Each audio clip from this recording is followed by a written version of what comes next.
몇몇 에피소드에서 모리 씨가 없을 때 란이 옆에 있었지만 코난은 감히 마취제를 쏘지 않았습니다. 명탐정 코난에서 우리는 모리 명탐정에게 마약을 쏜 뒤 가짜 성우로 사건을 해결하는 젊은 명탐정 코난의 이미지에 너무 익숙하다. 이 은밀한 행위는 불가해하게 많은 사람들의 눈을 통과했고 많은 경우에 걸쳐 지속되었습니다.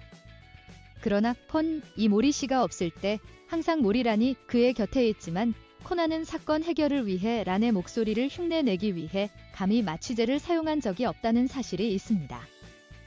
예를 들어 유명한 만화 명탐정 코난을 각색한 애니메이션 시리즈의 에피소드 5에서 모리 씨가 부재 중일 때 코난은 란을 빌려 사건을 해결하려고 했지만 실수로 소노코에게 총을 쐈습니다. 소노코의 여동생의 친구가 참수되어 절단된 사건입니다. 그 후 코난은 소노코가 모리 이후 가될 자질이 있다는 것을 알고 란의 아버지가 없을 때 정기적으로 사용하기로 결정했습니다. 명탐정 코난 14화 설산 사건은 란의 초등학교 선생님이었다. 당시 아무도 사건을 해결하지 않았고 소노코는 처음부터 잠이 들었기 때문에 코난이 사건을 해결하기 위해 무엇을 사용할 수 있을지 몰랐습니다. 그때는 란만이 유력했다. 그러나 코난은 감히 란에게 마취제를 쏘지 않고 사건을 해결하기 위해 란을 부르는 신이치를 가장하는 더 복잡한 방법을 사용했습니다. 그렇다면 코난은 왜 사건에 자주 출두하고 유명한 잠자는 형사모리 코구로의 딸이기도 한 란에게 감히 마취제를 쏘지 않았을까요?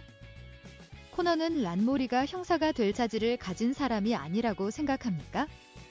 란의 사건 대부분은 매우 순진하고 추론 능력이 다소 서투른 경우입니다. 그래서 란을 빌려 사건을 해결하면 이에 대한 주변 사람들의 회의감으로 코난의 정체가 밝혀지게 되는데 그가 사실은 유명한 고교 탐정 쿠도 시니치라는 것입니다.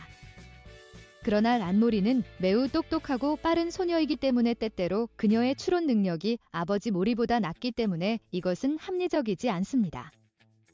그래서 코난이 사건 해결을 위해 모리 씨를 빌렸다면 란 씨를 빌릴 수 없다는 것은 말이 되지 않습니다.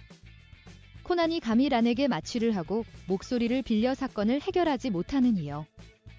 유일한 이유는 코난이 자신의 정체가 드러나는 것을 두려워하기 때문입니다. 란은 사건을 해결하기 위해 자신의 목소리를 속이는 방식을 통해 시니치의 범죄 해결 사고를 즉시 인식하게 됩니다. 또한 란은 아버지가 잠든 사이 코난의 실종을 의심하고 사건을 해결한 적도 많다.